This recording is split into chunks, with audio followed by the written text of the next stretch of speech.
One of the fantastic things about the Australian financial market is the superannuation system that's been set up so that every single Australian is saving for their retirement. And the superannuation business or industry has become absolutely massive. Did you know that in total, the amount of super that's being held in Australia is now just under $4 trillion. And when you consider that the whole residential property market in Australia is worth just under 11 trillion, it really is a massive market, and obviously there's money going into it every week as people's employers and the people themselves contribute towards their super. So it's growing all of the time. By far the majority of people have their money invested through either a retail or an industry fund. However, there's more and more people who are looking outside of that regimented system at what they can do to make the most of their money that's in superannuation for their financial futures. So I'm looking today to go through the top 5 reasons that clients have said to us that they're interested in investing in property through a self-managed super fund. Because under those circumstances, if someone was to set up a self-managed super fund, they can have their super fund, their existing super fund, transfer the money across to their self-managed super fund, and then they become much more the master of their own domain. There's still strict criteria in terms of what they can and can't invest in. However, it's much more flexible in the current situation. So the first reason that a lot of our clients say to us that they're really interested in investing in property with using their super money is because of diversification. In an industry or a retail super fund, pretty much all of the money is only invested in shares, bonds, and managed funds. So that's a fairly rigorous, fairly strict criteria, and property, although there obviously might be some unit trusts that are involved in property but generally speaking, property is only a very, very small proportion of anyone's fund in a retail or an industry fund. So a lot of people have seen the safety and the security of residential housing over the last 50 to 100 years and really want to get more involve more of their money in that industry, given in that investment, given that over time it really has performed so well. The second reason why a lot of people are interested in setting up a self-managed super fund to expand the range of their investments into things like property is because of leverage. In a retail or an industry fund, $1 is $1 in terms of gearing. There is no gearing, and so not a lot of ability to be able to magnify the growth in the fund. Whereas in a self-managed super fund, they have the ability to borrow. So let's imagine that you have a super fund with, say, $250,000 in it.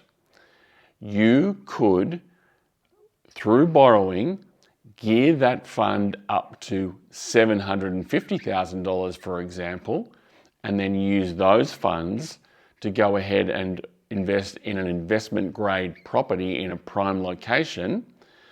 And there, under those circumstances, you are getting the benefit of a $750,000 asset growing instead of your original $250,000.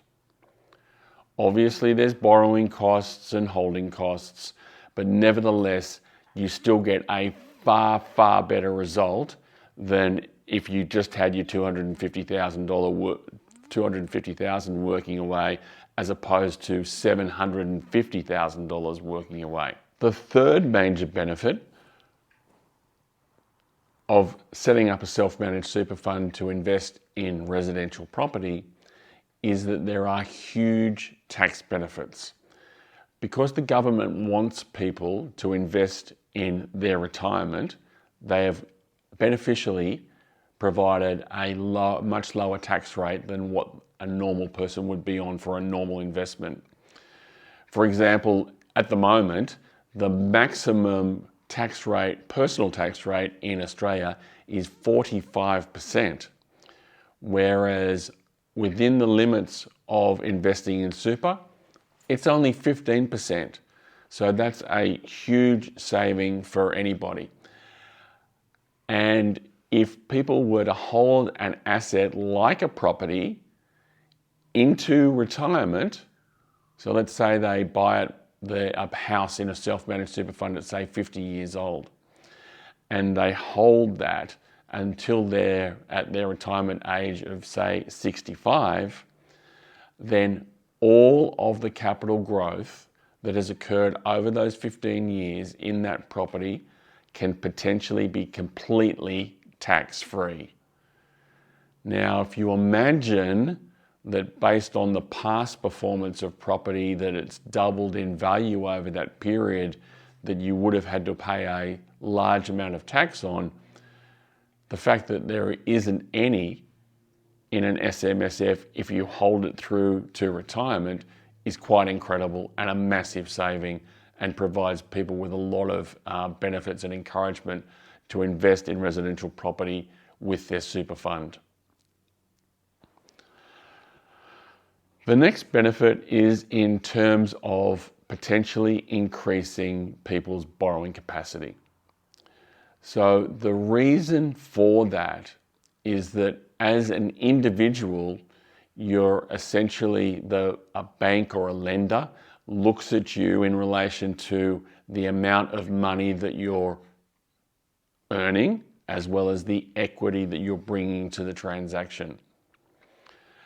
Because a self-managed super fund, even though you own it, is a completely separate entity to you, the lenders assess it in that way, as a separate entity.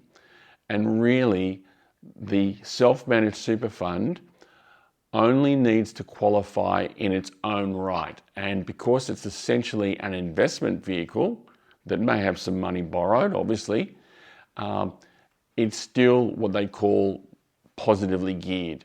So it's still got net positive cash flow, which means that it's relatively easy to qualify for borrowings in that type of environment. And if you're a person or an investor who has already either maxed out their borrowing capacity or potentially haven't been able to qualify for a loan in your own name for whatever reason, whether it be an income or an equity issue or whatever, super funds provide you with a much more flexible platform to be able to do that.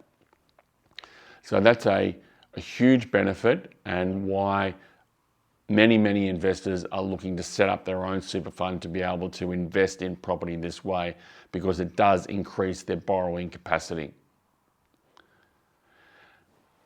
And then the last reason I wanted to talk about today was in terms of just having control over your money.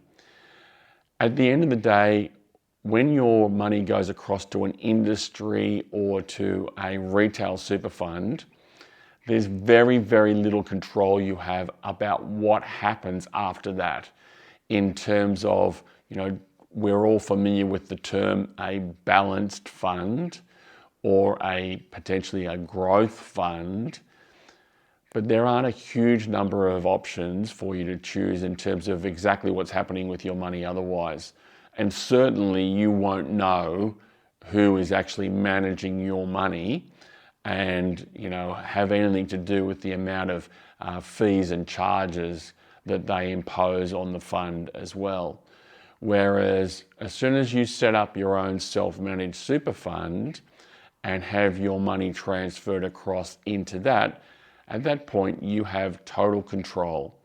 You can invest in, as I mentioned before, residential real estate, which is very, very popular at the moment, as well as things like high growth EFTs and lots of other investments that basically suit your criteria. So that's another great reason, is to really, a lot of people feel more comfortable knowing that they are, I guess, the masters of their own domain when it comes to basically controlling their own money. Now, obviously, none of this is personal financial advice because we don't know your personal circumstances. This is just presented as general information. However, one of the things that I will say is that many, many people ask us, like, how much do I need to get started with a super fund?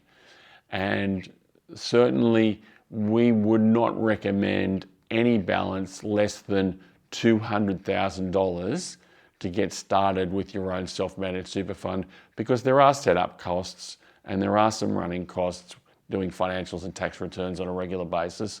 And that's about the $200,000 is about the amount that you need to be able to provide to make it worthwhile. Now, that $200,000 doesn't have to actually be all in your own name.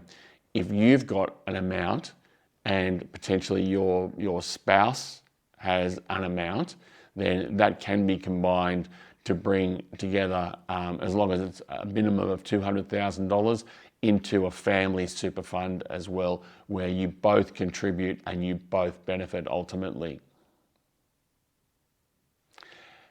If you have any questions or queries about any of these points that we've discussed in relation to setting up your own super fund, by all means, DM me and I'll get straight back to you.